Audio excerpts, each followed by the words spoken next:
إن الحمد لله نحمده ونستعينه ونستغفره ونعوذ بالله من شرور أنفسنا ومن سيئات أعمالنا من يهده الله فلا مضل له ومن يضلل فلا هادي له وأشهد أن لا إله إلا الله وحده لا شريك له وأشهد أن محمدا عبده ورسوله يا أيها الذين آمنوا اتقوا الله حق تقاته ولا تموتن إلا وأنتم مسلمون يا أيها الناس اتقوا ربكم الذي خلقكم من نفس واحدة وخلق منها زوجها وبث منهما رجالا كثيرا ونساء واتقوا الله الذي تساءلون به والأرحام إن الله كان عليكم رقيبا أما بعد فإن خير الحديث كتاب الله وخير الهدي هدي محمد صلى الله عليه وسلم وشر الأمور محدثاتها وكل محدثة بدعة وكل بدعة ضلالة وكل ضلالة في النار. സഹോദരന്മാരെ, സത്യവിശ്വാസികളെ, അല്ലാഹു സുബ്ഹാനഹു വ തആല അവനെ ആരാധിക്കാനാണ് മനുഷ്യ ജിന്ന് വർഗങ്ങളെ സൃഷ്ടിച്ചിട്ടുള്ളത്. അള്ളാഹുവിനെ ആരാധിക്കുക എന്ന ഇസ്ലാമിലെ അടിസ്ഥാനപരമായ കാര്യത്തോട് ചേർത്ത്, അതേപോലെ അള്ളാഹുവിൽ പങ്കുചേർക്കുക എന്ന ശിർക്കിനെ വിലക്കിയതിനോട് ചേർത്തും പ്രതിപാദിച്ചിട്ടുള്ള ഒരു വിഷയമാണ് മാതാപിതാക്കളോട് അവർക്ക് നന്മയും പുണ്യവും ചെയ്യുകയും അവരെ ബഹുമാനിക്കുകയും ആദരിക്കുകയും ചെയ്യുക. അതേപോലെ അതിന് വിരുദ്ധമായ അവരെ വെറുപ്പിക്കുന്ന തരത്തിലുള്ള അനുസരണക്കേടുകളും ധിക്കാരങ്ങളും മാതാപിതാക്കളോട് പുലർത്തുക.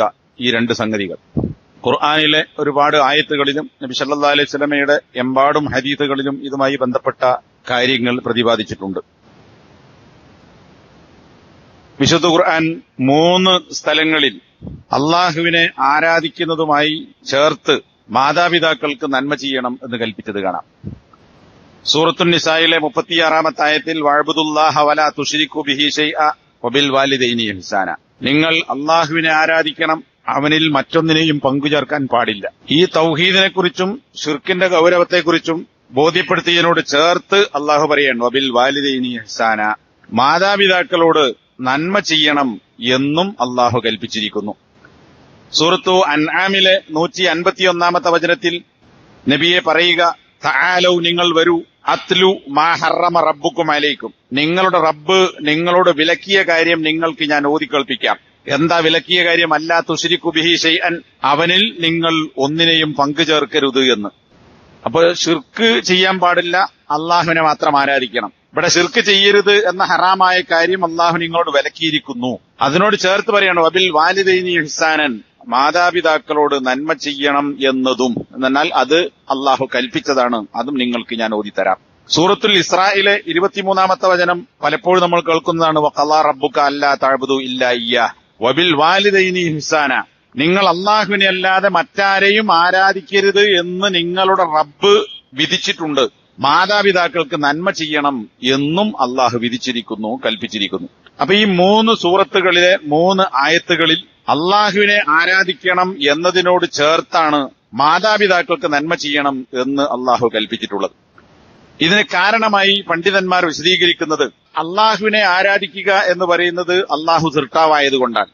സൃഷ്ടിക്കുകയും പരിപാലിക്കുകയും ചെയ്യുന്ന അള്ളാഹുവിന് മാത്രം നൽകേണ്ടുന്ന ഒരു കാര്യമാണ് അവനെ മാത്രം ആരാധിക്കുക എന്ന് പറയുന്നത്. അള്ളാഹു നമ്മെ സൃഷ്ടിച്ചതുപോലെ മനുഷ്യൻ ഉണ്ടാകാൻ അല്ലെങ്കിൽ സന്താനങ്ങൾ ഉണ്ടാകാനുള്ള അള്ളാഹു നിശ്ചയിച്ച പ്രത്യക്ഷമായ 2 കാരണക്കാരാണ് മാതാപിതാക്കൾ. മാതാപിതാക്കൾ കാരണമായി അല്ലെങ്കിൽ അള്ളാഹു നിശ്ചയിച്ച ആ 2 കാരണങ്ങളിലൂടെയാണ് സന്താനങ്ങൾ ഉണ്ടാകുന്നത്. അപ്പൊ സൃഷ്ടാവായ അള്ളാഹുവിനെ മാത്രം ആരാധിക്കുക എന്നതുപോലെ നിങ്ങൾ ഉണ്ടാകാൻ അള്ളാഹു നിശ്ചയിച്ച കാരണക്കാരായ മാതാപിതാക്കൾ, അവർ നിങ്ങളെ പരിപാലിച്ച് പോറ്റി വളർത്തിക്കൊണ്ടുവന്നു.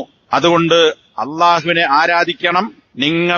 നിങ്ങൾക്ക് ജന്മം നൽകി നിങ്ങളെ വളർത്തി പരിപാലിച്ച മാതാപിതാക്കൾക്ക് പുണ്യവും ചെയ്യണം.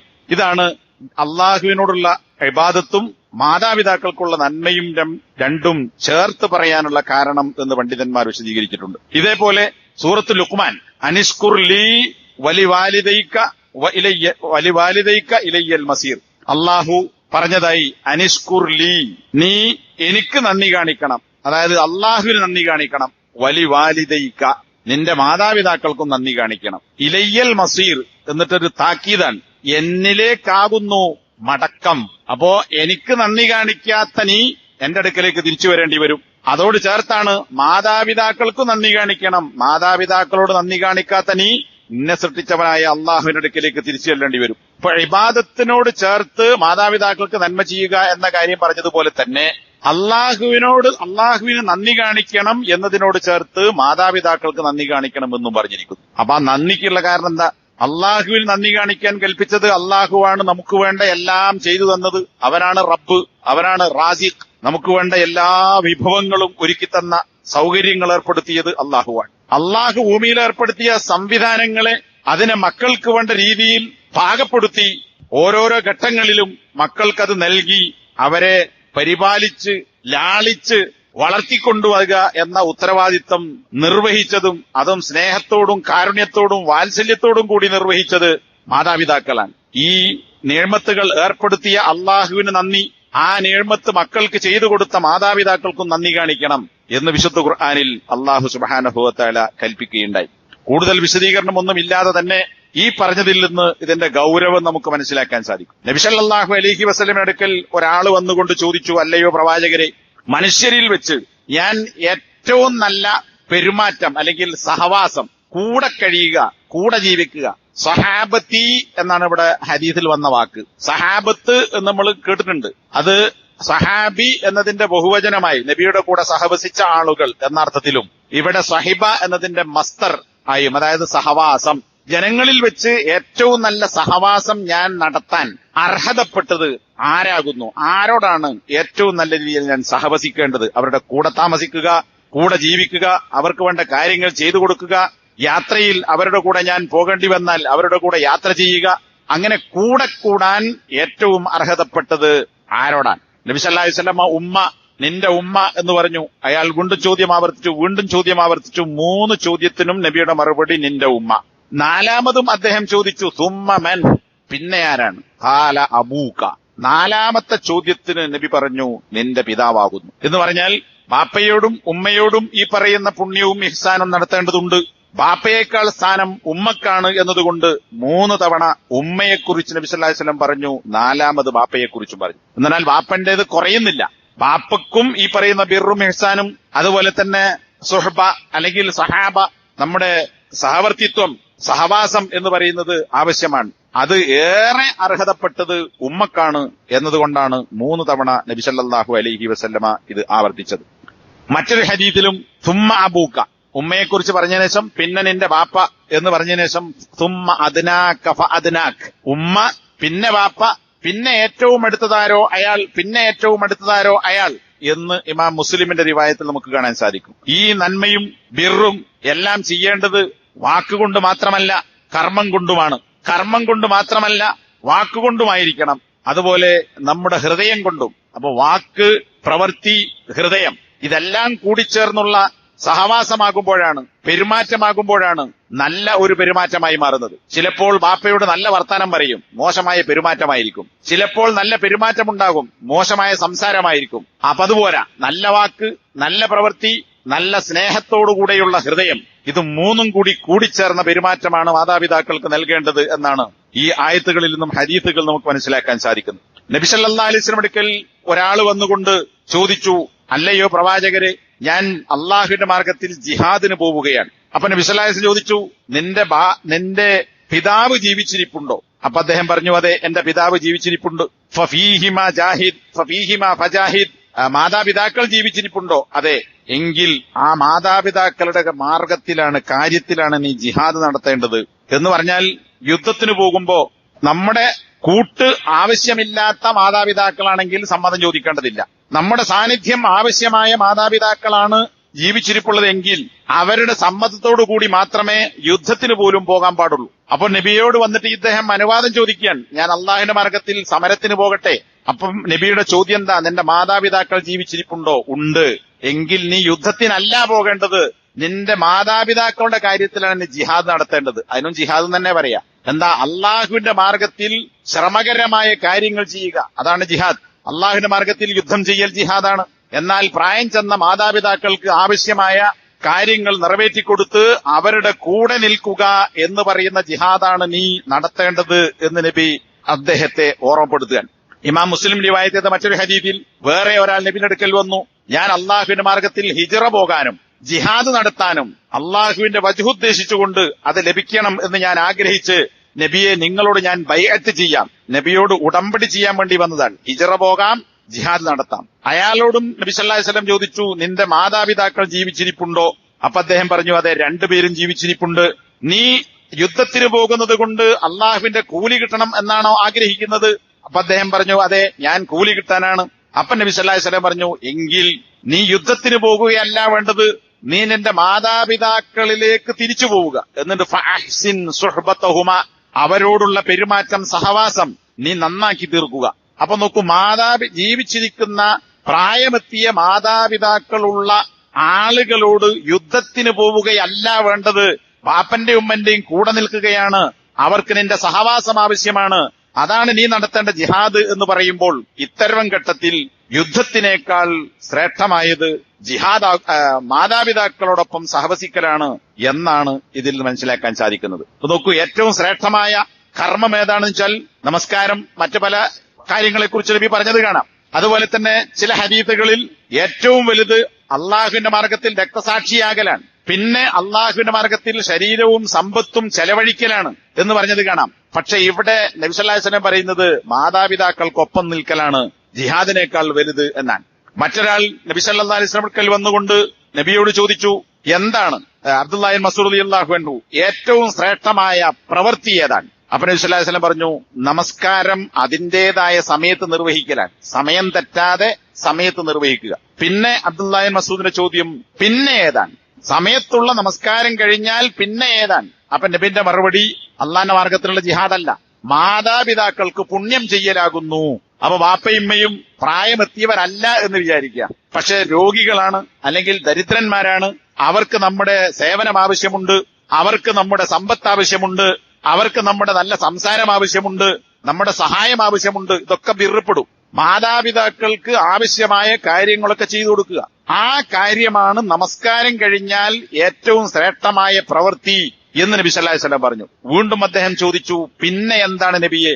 മൂന്നാമതാണ് നബി സല്ലല്ലാഹു അലൈഹി വസല്ലം പറയുന്നത്, അള്ളാഹുവിന്റെ മാർഗത്തിലുള്ള ജിഹാദാകുന്നു. ഇത് ഇമാം ബുഖാരിയും മുസ്ലിം റിപ്പോർട്ട് ചെയ്ത ഹദീസാണ്. അപ്പൊ മാതാപിതാക്കൾ പ്രായമെത്തിയവരാണെങ്കിൽ ജിഹാദിനേക്കാൾ വലുത് അതാണ്. ഇനി അല്ലാത്തപ്പോൾ പോലും നമസ്കാരം കഴിഞ്ഞാൽ പിന്നെ ഏറ്റവും പുണ്യം മാതാപിതാക്കൾക്ക് ബിർറും ഇഹ്സാനും ചെയ്യലാകുന്നു എന്ന് നബി സല്ലല്ലാഹു അലൈഹി വസല്ലം പഠിപ്പിച്ചു കൊടുക്കുകയാണ്. നാലാമതായി മറ്റൊരു ഹദീസ് നമുക്ക് കാണാം.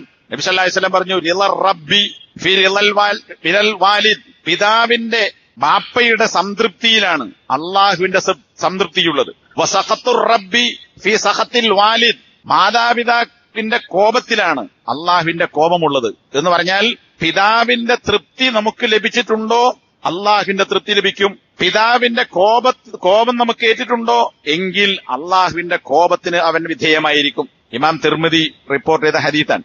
ഇവിടെ ഉമ്മയെക്കുറിച്ചല്ല പറഞ്ഞത്, മറിച്ച് ബാപ്പയെക്കുറിച്ചാണ്. വേറെ ചില ഹദീസുകളുടെ വിശദീകരണത്തിൽ പണ്ഡിതന്മാർ പറഞ്ഞത് കാണാം, ബാപ്പയെക്കുറിച്ച് പറഞ്ഞതിൽ നിന്ന് ഉമ്മയുടെ തൃപ്തി വേണ്ട എന്നതിനർത്ഥമില്ല. കാരണം ബാപ്പയേക്കാൾ നാം പുണ്യം ചെയ്യേണ്ടത്, ബഹുമാനിക്കേണ്ടത്, ആദരിക്കേണ്ടത്, കടപ്പെട്ടത് ബാപ്പയേക്കാൾ ഉമ്മയാണ്. നേരത്തെ പറഞ്ഞ ഹദീസിൽ 3 വട്ടം നബി പറഞ്ഞ ഹദീസ് നമുക്ക് മനസ്സിലാവും. അപ്പൊ പിന്നെ ഇവിടെ പിതാവാണ് എന്ന് പറഞ്ഞ കാരണം എന്താ? പിതാവിന്റെ തൃപ്തി ഉണ്ടാവുകയും വെറുപ്പില്ലാതിരിക്കുകയും ചെയ്യുന്നത് അള്ളാഹുവിന്റെ തൃപ്തി ലഭിക്കാനും കോപമില്ലാതിരിക്കാനും കാരണമാണെങ്കിൽ ഉമ്മയുടെ തൃപ്തി ലഭിക്കേണ്ടതും ഉമ്മയുടെ കോപം ഏൽക്കാതിരിക്കേണ്ടതും അതിലേറെ ഗൗരവപ്പെട്ട കാര്യമാണ് എന്ന് പറയേണ്ടതില്ല. ഇതിൽ നിന്ന് അതുകൂടി മനസ്സിലാക്കാൻ സാധിക്കും എന്ന് പണ്ഡിതന്മാർ വിശദീകരിച്ചത് കാണാം. മറ്റൊരു ഹദീസ്, അൽ വാലിദു ഔസത്തു അബ്വാബിൽ ജന്ന ഫഇൻ ശിഅത ഫഅളിയ ദാലികൽ ബാബ ഔ അവിഹ്ഫൽഹു. സാധാരണ നമ്മൾ ഉമ്മ ഉമ്മ ഉമ്മ എന്നാ കേൾക്കാറുള്ളത്. കഴിഞ്ഞ ഹദീസിൽ ബാപ്പനെ കുറിച്ചാണ് പറയുന്നത്, ഈ ഹദീസിലും ബാപ്പനെ കുറിച്ചാണ്. അബൂദർദ റളിയല്ലാഹു അൻഹു പറയാൻ, നബി സല്ലല്ലാഹു അലൈഹി വസല്ലം പറയുന്നതായി ഞാൻ കേട്ടു, അൽ വാലിദു ഔസത്തു അബ്വാബിൽ ജന്ന, സ്വർഗത്തിന്റെ വാതിലുകളിൽ, വേറെ ഹദീസ് കാണാം സ്വർഗത്തിന് 8 വാതിലുകളുണ്ട്. ഈ സ്വർഗത്തിന്റെ വാതിലുകളിൽ വെച്ച് ഏറ്റവും മധ്യഭാഗത്തുള്ള അല്ലെങ്കിൽ ഉത്തമമായ വാതിൽ എന്ന് പറയുന്നത് വാപ്പയാണ്. എന്നാ വാപ്പനെ കൊണ്ട് വാതിലുണ്ടാക്കിയല്ല. അതുപോലെ തന്നെ എന്നിട്ട് പറയാൻ, നീ ഉദ്ദേശിക്കുന്നുവെങ്കിൽ ഈ സ്വർഗത്തിലേക്കുള്ള 8 വാതിലുകളിൽ ഏറ്റവും മധ്യത്തിലുള്ള അല്ലെങ്കിൽ ഏറ്റവും ശ്രേഷ്ഠമായ ആ വാതിലിനെ നീ നഷ്ടപ്പെടുത്തി കളഞ്ഞോ, നിനക്ക് വേണ്ടെങ്കിൽ നീ നഷ്ടപ്പെടുത്തിക്കോ. ഇനി അതല്ല, നിനക്കത് കിട്ടണമെന്നുണ്ടെങ്കിൽ ആ പിതാവാകുന്ന സ്വർഗത്തിലേക്കുള്ള മധ്യഭാഗത്തുള്ള വാതിലിനെ ഇഹ്ഫദ്ഹു, നീ അത് കാത്തു സൂക്ഷിച്ചോ എന്ന് നബി സല്ലല്ലാഹു അലൈഹി വസല്ലമ പറയുന്നതായി ഞാൻ കേട്ടു എന്ന് അബൂദർദ ഉദ്ധരിക്കുന്നു. അപ്പോ ഒരു മക്കള് ഒരു മകനോ മകളോ ഉദ്ദേശിക്കുകയാണ് എനിക്ക് ആ വാതിൽ വേണ്ട എന്ന് വെച്ചാൽ മാതാപിതാക്കളെ വെറുപ്പിച്ചോ, മാതാപിതാക്കൾക്ക് പുണ്യം ചെയ്യാതിരുന്നോ, അതല്ല എനിക്ക് ആ സ്വർഗത്തിലേക്ക് ആ വാതിലൂടെ പോകണം എന്ന് നീ ആഗ്രഹിക്കുന്നുവെങ്കിൽ മാതാപിതാക്കൾക്ക് പുണ്യം ചെയ്യുക, അവരെ വെറുപ്പിക്കാതിരിക്കുക. ഈ ഹദീദ് വിശദീകരിച്ചുകൊണ്ട് ഖാളി ഇയാദ് വിശദീകരിച്ചതായി കാണാം. ഔസത്ത് എന്ന് പറഞ്ഞാൽ വാതിലുകളിൽ ഖൈറ് അയല, ഏറ്റവും നല്ലതും ഏറ്റവും ഉത്തമമോ ഉയർന്നതുമായ ഉന്നതവുമായ വാതിൽ ഈ 8 വാതിലുകളിൽ നടുക്കുള്ള വാതിലാണ്. ആ വാതിൽ എന്ന് പറയുന്നത് അതിന്റെ അർത്ഥം എന്താ? ഈ വാതിലിലൂടെ സ്വർഗത്തിലേക്ക് എത്താനുള്ള മാർഗം എന്ന് പറയുന്നത് ആ മാതാപിതാക്കളോട് അനുസരിക്കുകയും അവരെ പരിഗണിക്കുകയും ചെയ്യുക എന്നതാണ്. അപ്പോ മാതാപിതാക്കൾക്ക് ചെയ്തു കൊടുക്കേണ്ട കാര്യങ്ങളൊക്കെ ചെയ്തു കൊടുത്ത ഒരുത്തന് അള്ളാഹുവിന്റെ സ്വർഗത്തിലേക്ക് ഈ 8 വാതിലുകളിൽ ഏറ്റവും ശ്രേഷ്ഠമായ വാതിലിലൂടെ സ്വർഗത്തിലേക്ക് കടക്കാൻ സാധിക്കും. ഇന്നലിൽ ജന്നത്തി അബ്വാബൻ വഅഹ്സനുഹാ ദുഖൂലൻ ഔസതുഹാ. സ്വർഗത്തിന് വാതിലുകളുണ്ട്, ഇവിടെ എണ്ണം പറഞ്ഞിട്ടില്ല, 8 വാതിലുകളുണ്ട്. അതിൽ ഏറ്റവും പ്രവേശിക്കാൻ നല്ലതും ഏറ്റവും ഉത്തമവും അത് ഈ മധ്യത്തിലുള്ള വാതിലാകുന്നു. അതിനുള്ള കാരണം മുഹാഫദത്തു ഹുഖൂഖിൽ വാലിദ്, മാതാപിതാക്കളോടുള്ള കടമകൾ നിർവഹിക്കുക എന്നതാണ്. അപ്പൊ ഇവിടെ ഈ ഹദീസിലും ബാപ്പയെ കുറിച്ചേ പറഞ്ഞിട്ടുള്ളൂ. അപ്പൊ ബാപ്പക്ക് നന്മ ചെയ്ത് പുണ്യം ചെയ്താൽ ഈ പറയുന്ന വാതിലിലൂടെ സ്വർഗത്തിൽ എത്താൻ കഴിയുമെങ്കിൽ ഉമ്മക്ക് പുണ്യം ചെയ്യുന്നത് അതിലേറെ പ്രധാനപ്പെട്ടതാണ് എന്ന് പ്രത്യേകം പറയേണ്ടതില്ല. ഇവിടെ തന്നെ ഖാളി ഇയാദ് പറഞ്ഞത് കാണാം. ഇവിടെ ബാപ്പ എന്ന് വാലിദ് എന്ന് പറഞ്ഞത് ബാപ്പയെ മാത്രം ഉദ്ദേശിച്ചുകൊണ്ടല്ല, അത് മാതാപിതാവ് എന്ന ആ ജിൻസിനെ രണ്ടിനെയും കൂട്ടി ഉദ്ദേശിക്കാൻ വേണ്ടിയാകുന്നു. അപ്പൊ ബാപ്പക്ക് പുണ്യം ചെയ്താൽ ഈ വാതിലൂടെ കയറാൻ പറ്റുമെങ്കിൽ പിന്നെ ഉമ്മക്ക് പുണ്യം ചെയ്താൽ ഔല, അത് ഏറ്റവും ഉത്തമമാണ് എന്ന് ഇതിലൂടെ മനസ്സിലാക്കാൻ സാധിക്കും. ജാഹിമ എന്ന് പറയുന്ന ഒരു സഹാബി നബി സല്ലല്ലാഹു അലൈഹി വസല്ലം അടുക്കൽ വന്നു. എന്നിട്ട് ഞാൻ യുദ്ധത്തിന് പോകാൻ ഉദ്ദേശിക്കുന്നു, നബിയെ നിന്നോട് ഞാൻ കൂടിയാലോചിക്കാൻ വേണ്ടി മുശാവറ നടത്താൻ വേണ്ടി വന്നതാണ്. നോക്കണം, ഇതൊക്കെ മൂന്നാമത്തെ ഹദീസായത്. ഇത് യുദ്ധത്തിന് പോകാൻ ഉദ്ദേശിക്കുന്ന ആള് നബിന്റെ അടുക്കൽ വന്നിട്ട് ചോദിക്കുന്നത്. അപ്പൊ നബിന്റെ ചോദ്യം ഹല്ലക മിൻ ഉമ്മിൻ, നിനക്ക് ഉമ്മയിൽ നിന്ന് വല്ലവരുമുണ്ടോ? എന്നാൽ ഉമ്മണ്ടോ വല്യമ്മണ്ടോ ഒക്കെ അതിൽ അർത്ഥത്തിൽപ്പെടും. നിനക്ക് ഉമ്മയുണ്ടോ? അദ്ദേഹം പറഞ്ഞു അതെ, എനിക്ക് എന്റെ ഉമ്മ ജീവിച്ചിരിപ്പുണ്ട്. ഫൽസംഹാ എന്ന് നബി പറയാണ്, എങ്കിൽ നീ നിന്റെ ഉമ്മയോടൊപ്പം ഒട്ടിച്ചേരുക. ലസിമ എന്നാൽ ഒട്ടിച്ചേരുക എന്നാണ്, കൂടെ ചേരുക. ഫൽസംഹാ, നീ നിന്റെ ഉമ്മയോട് ഒപ്പം കൂടിച്ചേരുക. ഫഇന്നൽ ജന്നത തഹ്ത റിജ്ലൈഹാ, ഉമ്മയുടെ 2 കാലുകൾ കടിയിലാകുന്നു, കാലുകൾക്ക് താഴെയാകുന്നു സ്വർഗം എന്ന് നബി സല്ലല്ലാഹു അലൈഹി വസല്ലമ അദ്ദേഹത്തെ ഉണർത്തി. അപ്പൊ ഇത് നമ്മൾ സാധാരണ കേൾക്കണം, ഉമ്മന്റെ കാലിനടിയിലാണ് സ്വർഗം. ഇവിടെ തഹ്ത റിജ്ലൈഹ എന്നതാണ്. ഈ ഹദീസ് സ്വഹീഹാണ്. എന്നാൽ സാധാരണ പറഞ്ഞു വരുന്ന കേട്ടുവരുന്ന സ്കൂളുകളിലും മദ്രസകളിലും ഒക്കെ പഠിപ്പിക്കുന്ന ഒരു വാചകമുണ്ട്, അൽ ജന്നത്തു തഹ്ത അഖ്ദാമിൽ ഉമ്മഹാത്ത്, ഉമ്മമാരുടെ കാൽപാദങ്ങൾക്ക് താഴെയാകുന്നു സ്വർഗം. ഇങ്ങനെ ഒരു ഹദീസ് സ്ഥിരപ്പെട്ടിട്ടില്ല. ഇത് ഹദീസും അല്ല എന്നാണ്, മൗലൂഅ്, ആരോ നിർമ്മിച്ചുണ്ടാക്കിയത് എന്നാണ് ഷെയ്ഖ് അൽബാനി ഇതിനെക്കുറിച്ച് പറഞ്ഞിട്ടുള്ളത്. മൻ ശിഅ്ന അദ്ഖൽന വമൻ ശിഅ്ന അഖ്റജ്ന, ഉമ്മമാരുടെ പാദങ്ങൾക്കടിയിലാണ് സ്വർഗം. ആ ഉമ്മ ആരെ സ്വർഗത്തിൽ പ്രവേശിപ്പിക്കാൻ ഉദ്ദേശിക്കുന്നുവോ അവരെ ഉമ്മ സ്വർഗത്തിൽ പ്രവേശിപ്പിക്കും. ആരെ സ്വർഗത്തിൽ നിന്ന് പുറത്താക്കാൻ ഉമ്മ ഉദ്ദേശിക്കുന്നുവോ അവരെ സ്വർഗത്തിൽ നിന്ന് പുറത്താക്കുകയും ചെയ്യും എന്നതാണ് ആ ഹദീസിന്റെ പൂർണ്ണരൂപം. അപ്പൊ ഇത് ഹദീസേ അല്ല. ഷെയ്ഖ് അൽബാനി അദ്ദേഹത്തിന്റെ മറ്റൊരു സംസാരത്തിൽ പറയുന്നത് കാണാൻ സാധിക്കും, ഹാദാ ഹദീസും മുൻകറും മിനൻ നാഹിയത്തിൽ ഹദീസിയ്യ. ഹദീസിന്റെ വശത്തിലൂടെ പരിശോധിച്ചാൽ ഇത് മുൻകറായ ഹദീസാണ്. അതിന്റെ സനദിൽ കുഴപ്പമുണ്ട്, ആശയപരമായ തകരാറുണ്ട്. ഇത് ജനങ്ങൾക്കിടയിൽ പ്രസിദ്ധമാണെങ്കിലും ഈ ഹദീസ് സ്ഥിരപ്പെട്ടതല്ല. ചില ആളുകൾ ഇതിനെ ഒരു പരസ്യവാചകമായി സ്വീകരിച്ചിരിക്കുന്നു. ചില ആളുകൾ ഇതുകൊണ്ട് പ്ലക്കാർഡ് നിർമ്മിച്ച് വീടുകളും കടകളുമൊക്കെ അലങ്കരിച്ച് ബോർഡാക്കി ഫ്ലക്സാക്കി എഴുതി വെക്കുന്നു. പക്ഷേ ഇങ്ങനെ ഒരു ഹദീസില്ല. വേറെ ഒരു സംസാരത്തിൽ അദ്ദേഹം പറയുന്നത് കാണാം, ഈ ഹദീസ് മുകളിൽ പറഞ്ഞ പൂർണ്ണമായ വാചകത്തോടുകൂടി മുൻകറാണ്, സനദ് ശരിയാവാത്തതാണ്, മൗലൂഅ് ആണ്. ഇതൊക്കെ ഉള്ളതോടൊപ്പം തന്നെ ഇതിൽ പറഞ്ഞ ആശയം ശരിയാണ്. ആശയം എന്താ? അത് മുകളിൽ പറഞ്ഞു, അൽ ജന്നത്തു തഹ്ത തഹ്ത റിജ്ലൈഹ, ഉമ്മയുടെ കാലിനടിയിലാണ്. അപ്പൊ നമ്മൾ ഹദീസ് പറയുമ്പോ ഉള്ള ഹദീസേ പറയാൻ പറ്റുള്ളൂ, ഇല്ലാത്തൊരു വാചകം നബിന്റെ പേരിൽ പറയാൻ പറ്റില്ല. അതുകൊണ്ടാണ് ഞാനത് സൂചിപ്പിച്ചത്. ഇപ്പൊ തഹ്ത ഖദമൈഹ എന്ന് തഹ്ത അഖദാമിൽ ഉമ്മഹാത്ത് എന്ന് പറയുന്ന ഒരു വാചകം ഹദീസിൽ സ്ഥിരപ്പെട്ടിട്ടില്ല. ഇതിന്റെ ആശയം എന്താ? ഉമ്മയുടെ കാലിന്റെ താഴെ എന്ന് പറഞ്ഞാൽ ഉമ്മ എന്തു പറഞ്ഞാലും ദീനിനെതിരാകാത്ത എന്ത് വിഷയം പറഞ്ഞാലും നമുക്ക് ഇഷ്ടമല്ലത് അല്ലെങ്കിൽ പോലും ഉമ്മ പറയുന്നതിന് അനുസരിക്കുകയും കീഴ്പ്പെടുകയും ഉമ്മക്ക് താഴെ നിൽക്കുകയും ചെയ്യുക. ഉമ്മന്റെ മേലെയാകാൻ പാടില്ല, ഉമ്മന്റെ കാലിന്റെ താഴെ. അങ്ങനെ നമ്മൾ കീഴ്പ്പെട്ട് അനുസരിച്ച് മതത്തിന് വിരുദ്ധമാകാത്ത കാര്യങ്ങളിൽ അങ്ങനെ അവരെ ബഹുമാനിച്ച് ആദരിച്ച് നല്ല സംസാരം പറഞ്ഞ് നല്ല പെരുമാറ്റം നടത്തി ഒന്ന് ചിരിച്ച് പുഞ്ചിരിച്ച് അങ്ങനെ അവരോട് പെരുമാറിയാലാണ് സ്വർഗം കിട്ടുക എന്നതാണ് ഈ ഹദീസ് പഠിപ്പിക്കുന്നത്. ഇനിയോ ഇങ്ങനെയൊന്നും മാതാപിതാക്കളോട് പ്രത്യേകിച്ച് അവർക്ക് പ്രായമെത്തുന്ന സന്ദർഭത്തിൽ അവർക്ക് പുണ്യം ചെയ്യാത്ത ആളുകളെ സംബന്ധിച്ച് ശക്തമായ താക്കീതുകൾ ഖുർആനിലും ഹദീസിലും നമുക്ക് കാണാൻ സാധിക്കും. ഒരിക്കൽ നബി സല്ലല്ലാഹു അലൈഹി വസല്ലം ഒരു പ്രാർത്ഥന നടത്തി. റഹിമ അംഫു സുമ്മ റഹിമ അംഫു സുമ്മ റഹിമ അംഫു. റഹിമ അംഫു എന്ന് പറഞ്ഞാൽ മൂക്ക് നിന്ദ്യമാകട്ടെ എന്ന അർത്ഥത്തിലും മൂക്ക് നിലത്ത് പതിഞ്ഞ് നശിച്ചു പോകട്ടെ എന്ന അർത്ഥത്തിലും ഉപയോഗിക്കുന്ന ഒരു വാക്കാണ്. രണ്ടർത്ഥവും അതിനുണ്ട്. അതിന്റെ ഭാഷാപരമായ അർത്ഥത്തിൽ തന്നെയും അതിന്റെ ആശയ തലത്തിലുമൊക്കെ രണ്ടു നിലക്കും പണ്ഡിതന്മാർ വിശദീകരിച്ചിട്ടുമുണ്ട്. അപ്പോ സഹാബികൾക്ക് ഇത് കേട്ടപ്പോ ഒരു ഗൗരവം മനസ്സിലായി. എന്താ നബി സല്ലല്ലാഹു അലൈഹി വസല്ലം ഇങ്ങനെ 3 വട്ടം പറയാൻ കാരണം? ഒരുത്തന്റെ മൂക്ക് അങ്ങനെയാകട്ടെ എന്ന് പറയാൻ ആരെക്കുറിച്ചാണ് നബിയെ നിങ്ങൾ ഇങ്ങനെ പറയുന്നത്? അപ്പൊ നബി സല്ലല്ലാഹു അലൈഹി വസല്ലം പറഞ്ഞു, മൻ അദ്റക വാലിദൈഹി ഇൻദൽ കിബർ. പ്രായാധിക്യമെത്തിയ വയസ്സായ സമയത്ത് തന്റെ മാതാപിതാക്കളെ കണ്ടുമുട്ടിയ ഒരുത്തൻ. കണ്ടുമുട്ടാനാൽ പ്രായമെത്തിയ മാതാപിതാക്കളുള്ള ഒരുത്തൻ. അതിന്റെ മുമ്പ് മരിച്ചുകയില്ല അർത്ഥം. പ്രായമെത്തിയപ്പോൾ അവന്റെ മാതാപിതാക്കൾ ജീവിച്ചിരിക്കുന്നു. ഒന്നുകിൽ അവരിൽ ഒരാൾ അല്ലെങ്കിൽ രണ്ടുപേരും. സുമ്മ ലം യദ്ഖുൽ അൽ ജന്ന.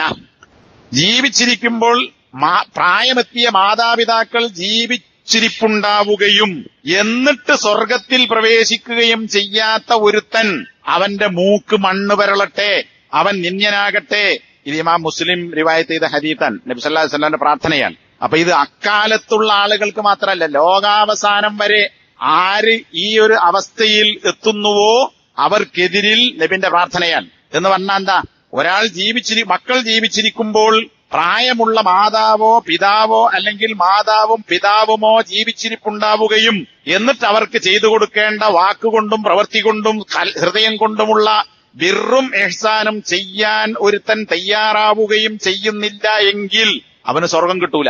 അങ്ങനെ സ്വർഗം കിട്ടാതെ പോകുന്ന ഈ പ്രായമെത്തിയ മാതാപിതാക്കളെ സേവിച്ച് സ്വർഗം നേടാത്ത ഒരുത്തൻ, അവനെക്കുറിച്ചാണ് റഹിമ അംഫു സുമ്മ റഹിമ അംഫു സുമ്മ റഹിമ അംഫു എന്ന് നബി സല്ലല്ലാഹു അലൈഹി വസല്ലം പറഞ്ഞത്. ഇമാം ഖുർത്തുബി ഈ ഹദീസ് വിശദീകരിച്ചുകൊണ്ട് പറഞ്ഞത് കാണാം. ഈ പദപ്രയോഗത്തിന് 2 നിലക്ക് വ്യാഖ്യാനിക്കാം. ഒന്ന്, അള്ളാഹു അവനെ മൂക്കുകുത്തി വീഴ്ത്തുകയും അങ്ങനെ മൂക്കുകുത്തി നിലത്ത് വീഴുകയും എന്നിട്ട് അവൻ അള്ളാഹു അവനെ നശിപ്പിക്കുകയും ചെയ്യുക. അതാണ് റഹിമ അംഫു. മൂക്ക് നിലത്തടിച്ചു വീണിട്ട് മണ്ണ് വരണ്ട് ചത്തുപോവുക, മരിച്ചു പോവുക. അതാണ് ഒരു അർത്ഥം. രണ്ടാമത്തേത്, മൂക്കിന് മണ്ണ് വരളട്ടെ എന്ന് പറഞ്ഞാൽ അവൻ നിന്ദ്യനാകട്ടെ, അവൻ നിലത്തടിച്ച് തരംതാഴ്ന്നു പോകട്ടെ, അവനൊരു ഉന്നതിയും ഉണ്ടാകാതിരിക്കട്ടെ. കാരണം മനുഷ്യൻ കാലുകൊണ്ട് ചവിട്ടുന്നതാണ് ഭൂമി.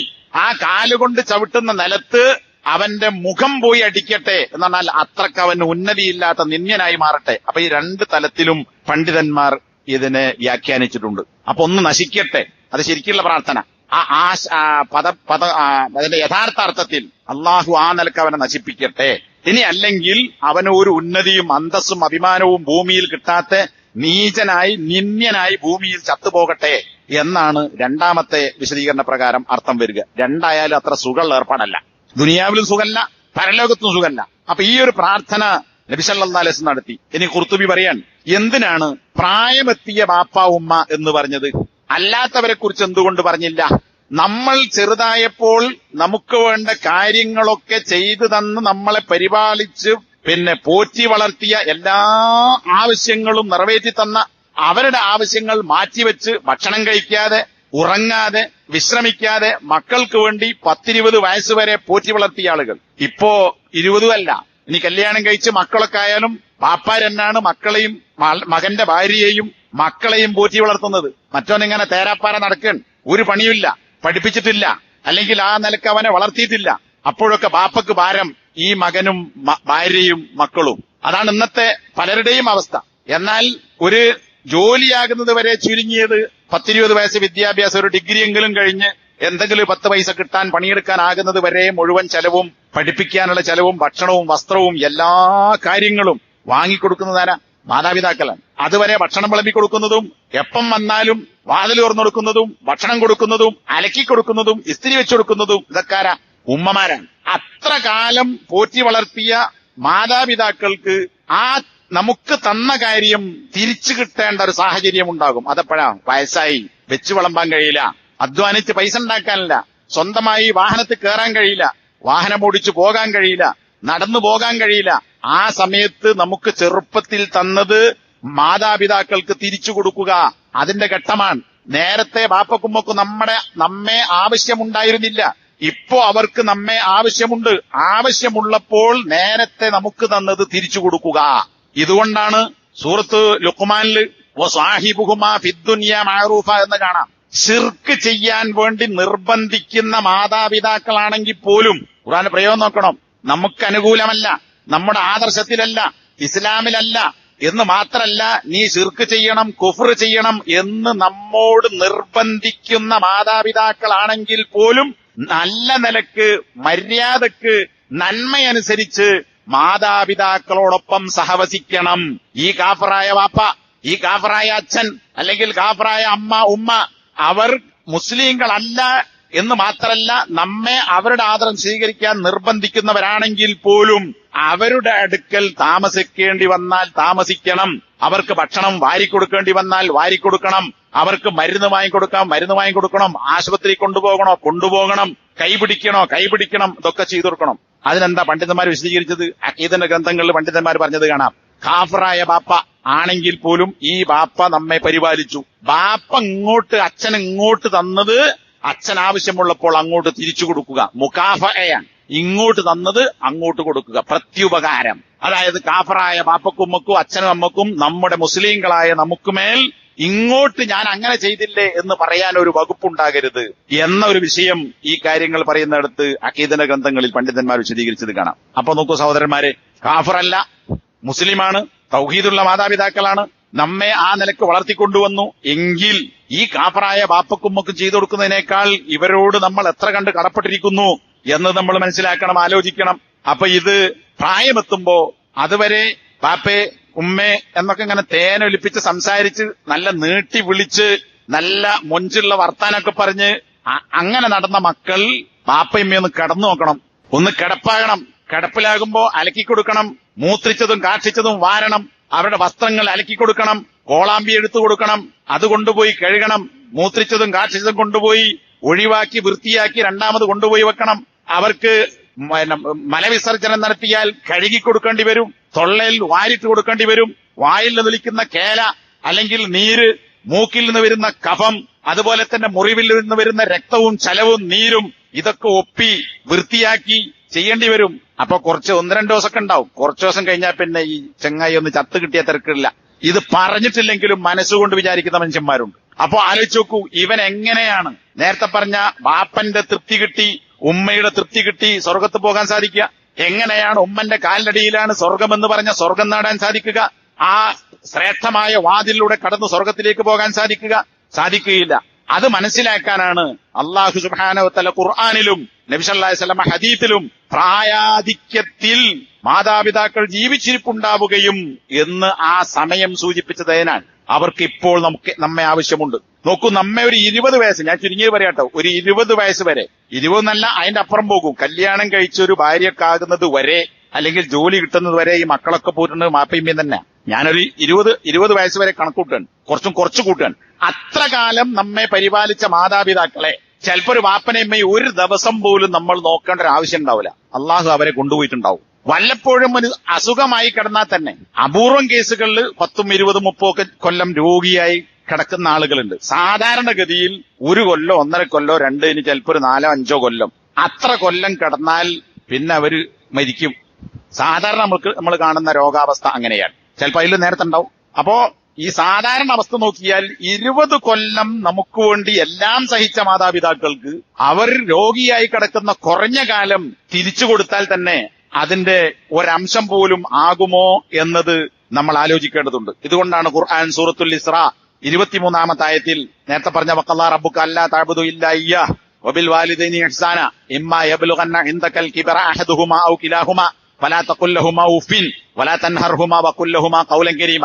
ഇതിന്റെ അർത്ഥമൊന്നും പറയാതെ തന്നെ നമ്മൾ കേട്ട് തഴമ്പിച്ചായത്താൻ. മോൾ ഹദീസ് പറഞ്ഞ അതേ കാര്യം. മാതാപിതാക്കളിൽ ഒരാളോ രണ്ടാളോ നിന്റെ അടുക്കൽ ജീവിച്ചിരിപ്പുണ്ടാവുകയും ആ ഒരവസ്ഥ വന്നാൽ നേരത്തെ പറഞ്ഞ പോലെ നമുക്ക് അറപ്പ് തോന്നും, വെറുപ്പ് തോന്നും, പഴയ സ്നേഹമൊന്നും ഉണ്ടാവില്ല. ഇതൊന്ന് ഒഴിവായി കിട്ടിയാൽ നന്നായിരുന്നു എന്ന് വിചാരിക്കും. ചിലപ്പോ ഭാര്യന്റെ വക ചൊറിച്ചിലുണ്ടാവും. ഏത് മരുള വക, മകന്റെ ഭാര്യന്റെ വക ചൊറിച്ചിൽ. എന്തിനാണ് ഇത്ര പ്രയാസപ്പെടുന്നത്? ഇന്നിപ്പോ സഹോദരന്മാരെ ആലോചിച്ച് നോക്കൂ. കല്യാണം അന്വേഷണം നടക്കുമ്പോ പണ്ടൊക്കെ എന്താ, കല്യാണം നടത്തുമ്പോ ബാപ്പയും ഉമ്മയും ജീവിച്ചിരിപ്പുള്ള വീട്ടിലേക്കാണ് കുട്ടികളെ കെട്ടിക്കുക. എന്തിനാ? തറവാട്ടിലാണ്, എല്ലാരും വരികയും പോവുകയും ചെയ്യും. ഇപ്പൊ പെണ്ണുങ്ങൾ തിരിച്ചു ചോദിക്കുന്നത് ബാപ്പയും ഉമ്മയും ജീവിച്ചിരിപ്പുണ്ടോ എന്നാ. വേണ്ട. കാരണം എന്താ, ഈ തന്തരയും തള്ളേനെയും നോക്കണം, അത് നമുക്ക് കഴിയില്ല. ഇനി ജീവിച്ചിരിപ്പുണ്ടെങ്കിൽ എത്ര വയസ്സായി? 45-50 എന്നാ വേണ്ട. കാരണം ഇത് പഠിത്തൊന്നും ചാവൂല, കുറെ കാലം ജീവിക്കും, അത്രയും കാലം നോക്കേണ്ടി വരും. അപ്പൊ എന്താണ്, ഫ്രീഡം ആഗ്രഹിക്കുന്ന ആളുകൾ, ബാധ്യതയേൽക്കാൻ തയ്യാറല്ലാത്ത ആളുകൾ, ഈ ആളുകൾ കല്യാണം കഴിച്ചാൽ പിറ്റേന്ന് ചൊറിച്ചിലൊടുങ്ങും. നമുക്ക് വേറെ പുരണ്ടാക്കുക, വാടകയ്ക്ക് പോവുക. എന്തിനാണ്? ഈ ബാപ്പന്റെ ഇമ്മന്റെയും കൂടെ നിൽക്കാൻ കഴിയില്ല എന്ന പെണ്ണിന്റെ തലയണ മന്ത്രമാണ്. ഈ തലയണ മന്ത്രം കേട്ട് ഈ മകൻ വീട് വിട്ടു പോകുന്നു. പിന്നെ വല്ലപ്പോഴും ഇടക്കൊക്കെ വന്നു നോക്കും. കുറച്ചു കഴിഞ്ഞാൽ പിന്നെ എപ്പോഴെങ്കിലും ഒക്കെ ഒന്ന് വിളിച്ചു നോക്കലാവും. പിന്നെ വിളിയുണ്ടാവില്ല. പിന്നെ ബാപ്പ അമ്മ ഒരു ഭാഗത്ത്, മക്കൾ വേറൊരു ഭാഗത്ത്. അവർ സൗകര്യം തേടിപ്പോയി. സൗകര്യം തേടി പോണതിന് കുഴപ്പമൊന്നുമില്ല. അതാണ് നേരത്തെ പറഞ്ഞത്. വാക്കുകൊണ്ടും പ്രവൃത്തി കൊണ്ടും ഹൃദയം കൊണ്ടും മാതാപിതാക്കളെ സ്നേഹിക്കാൻ കഴിയണം. അപ്പൊ ഖുർആൻ പറഞ്ഞു, ഈ വാർദ്ധക്യാവസ്ഥ സൂചിപ്പിച്ചുകൊണ്ട് അല്ലാഹ് പറയാൻ, ഫലാ തഖുൽ ലഹുമാ ഉഫ്ഫിൻ. നമ്മൾ ആവശ്യമില്ലാത്തപ്പോ ഓലോട് നമ്മൾ വെറുപ്പുള്ളൂ ഒന്നും പറയില്ല. കാരണം എന്താ, ഓല വയ്ക്കൂ, നമ്മളെ വയ്ക്കൂ. അവർക്ക് നമ്മെ ആവശ്യമുണ്ട്. അപ്പൊ സ്വാഭാവികമായും വെറുപ്പിന്റെ സംസാരം നമ്മളിൽ നിന്ന് വരും.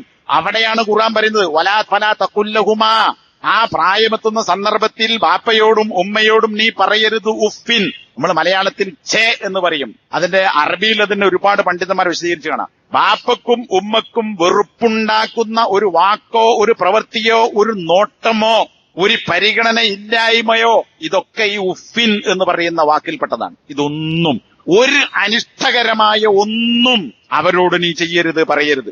അവരെ നീ ആറ്റരുത്. അല്ലേ? ലാ തൻഹർ, നഹറ എന്ന് പറഞ്ഞാൽ ആറ്റുക. വാമ്മസായില ഫലാ തൻഹർ.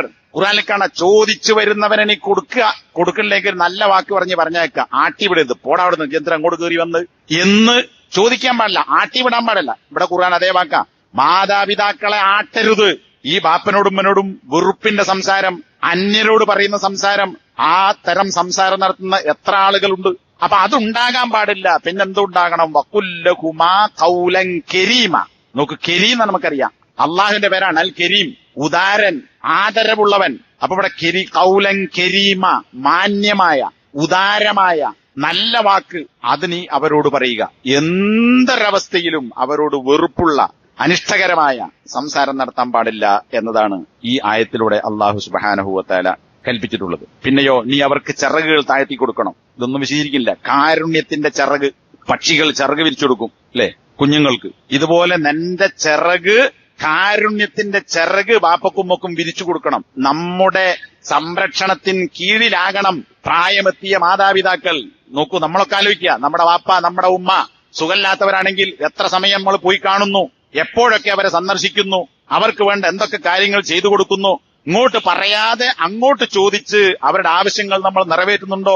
ബാപ്പയുമ്മയും നമ്മോട് ഇങ്ങോട്ട് പറയില്ല. കാരണം എന്താ, ഓനെ ബുദ്ധിമുട്ടിക്കണ്ട എന്ന് വിചാരിക്കും. പക്ഷേ ആ ആളുകളോട് നമ്മൾ അങ്ങോട്ട് പോയി ചോദിച്ച് ചെയ്തു കൊടുക്കുന്നുണ്ടോ? വഖുർ റബ്ബി റഹംഹുമാ കമാ റബ്ബയാനി സഗീറ. കണ്ടോ, ഇവിടെയും അല്ലാഹു ഓർമ്മപ്പെടുത്താൻ ഈ ഒരൊറ്റ വാക്ക് മതി ഇതൊക്കെ മനസ്സിലാക്കാൻ. ഞങ്ങൾ ചെറുതായപ്പോൾ ഞങ്ങളെ മാതാപിതാക്കൾ എങ്ങനെ പരിപാലിച്ചു വളർത്തിയോ അതുപോലെ അള്ളാഹു അവർക്ക് നീ റഹ്മത്ത് ചെയ്യണേ. ഇത് നമ്മൾ ഉറപ്പെടുത്താൻ. ബാപ്പയുമ്മയും മക്കളെ നോക്കണം. ആ മക്കളെ നോക്കി ഞങ്ങളെ നോക്കിയതുപോലെ അള്ളാഹു അവർക്ക് നീ റഹ്മത്ത് ചെയ്യണേ. പ്രയാസങ്ങൾ കുറച്ചു കൊടുക്കണേ, വേദന കുറച്ചു കൊടുക്കണേ, രോഗം മാറ്റിക്കൊടുക്കണേ, മനസ്സിന് സന്ദേശം കൊടുക്കണേ, വിഷമങ്ങളൊന്നും ഇല്ലാതാക്കണേ. ഇതൊക്കെ റഹ്മത്താ. അള്ളാഹുവേ, ഞങ്ങൾ എത്ര കണ്ട് സന്തോഷിച്ചുവോ, ഞങ്ങൾ എത്ര കണ്ട് ചെറുപ്പത്തിൽ ബാപ്പയുമ്മയും ഞങ്ങളെ സന്തോഷിപ്പിച്ച് ഞങ്ങളോട് കരുണ കാണിച്ചുവോ അതുപോലെ അവർക്കും നീ ചെയ്തു കൊടുക്കണേ. വിഷമങ്ങളൊന്നും, എല്ലാ ആശയങ്ങളും ഈ പ്രാർത്ഥന, ഈ റഹംഹുമ, അവർക്ക് രണ്ടുപേർക്കും നീ കരുണ ചെയ്യണമേ, ഞങ്ങൾക്ക് ചെയ്തതുപോലെ എന്ന വാചകത്തിൽ അടങ്ങിയിട്ടുണ്ട്. സൂറത്തുൽ ഇസ്രായിലെ 24-ാമത്തെ വചനം. അല്ലാഹു സുബ്ഹാനഹു വ തആല ഇങ്ങനെ എല്ലാ നിലക്കും മാതാപിതാക്കൾ മുഖേന സ്വർഗം ലഭിക്കാൻ കാരണമാകുന്ന പ്രവർത്തനങ്ങൾ ചെയ്യാൻ നമുക്ക് അല്ലാഹു തൗഫീഖ് നൽകി അനുഗ്രഹിക്കുമാറാകട്ടെ. അൽഹംദുലില്ലാഹി വസല്ലല്ലാഹു അലാ മുഹമ്മദ് അല്ലദീ ബല്ലഗ റിസാലത വഅദ്ദൽ അമാന. നമ്മൾ എന്തെങ്കിലുമൊക്കെ ചെയ്തു കൊടുത്താൽ നമ്മൾ വിചാരിക്കുവോ, ഞാൻ ബാപ്പക്ക് അങ്ങനെ ചെയ്തു കൊടുത്തു, ഉമ്മക്ക് ഇങ്ങനെ ചെയ്തു കൊടുത്തു, ഏതാണ്ടൊക്കെ ആയി, ഞാൻ ബാപ്പയെ എമ്പാടും നോക്കിയിട്ടുണ്ട്, ഉമ്മയെ എമ്പാടും നോക്കിയിട്ടുണ്ട്, ഒരു കുറവും വരുത്തിയിട്ടില്ല എന്ന് തോന്നും. പക്ഷേ നബി സല്ലല്ലാഹു അലൈഹി വസല്ലമയുടെ ഒരു ഹദീസ്, ബാപ്പയും ഉമ്മയും ചെയ്തു തന്നതിന് പകരം ദുനിയാവിൽ വെച്ച് നമുക്ക് തിരിച്ചു കൊടുക്കാൻ കഴിയില്ല. ഇമാം മുസ്ലിം റിവായത്ത് ഒരു ഹദീസാണ്. ലാ യജ്സി വലദുൻ വാലിദൻ ഇല്ലാ അൻ യജിദഹു മംലൂകൻ ഫയസ്തരിയഹു ഫയുതിഖഹു. നബി പറയാൻ, ഒരു സന്താനത്തിനും ഒരു പിതാവനാണ് ഇവിടെയും പറയുന്നത്. നേരത്തെ 3 ഹദീസ് വെച്ചു, 4-ാമത്തെ ഹദീസാണ്. ഉമ്മയെക്കുറിച്ചല്ല, ബാപ്പയെക്കുറിച്ച്. ഇതിൽ നിന്ന് മനസ്സിലാക്കണം, ബാപ്പയ്ക്ക് ഈ സ്ഥാനം ഉണ്ടെങ്കിൽ ഉമ്മന്റെ സ്ഥാനം എന്തായിരിക്കും? ഒരു സന്താനത്തിനും ബാപ്പക്ക് ഉപകാരം ചെയ്യാൻ അല്ലെങ്കിൽ മതിയാക്കി കൊടുക്കാൻ സാധിക്കുകയില്ല എപ്പോഴല്ലാതെ ഇല്ലാ അൻ യജിദഹു മംലൂകൻ. ഒരു മകൻ തന്റെ ബാപ്പയെ അടിമയായി കാണുന്നു. നമ്മളെ ബാപ്പനെ ഒരുത്തം പിടിച്ചുകൊണ്ടുപോയിട്ട് അടിമയാക്കി വെച്ചു വിചാരിക്കുക.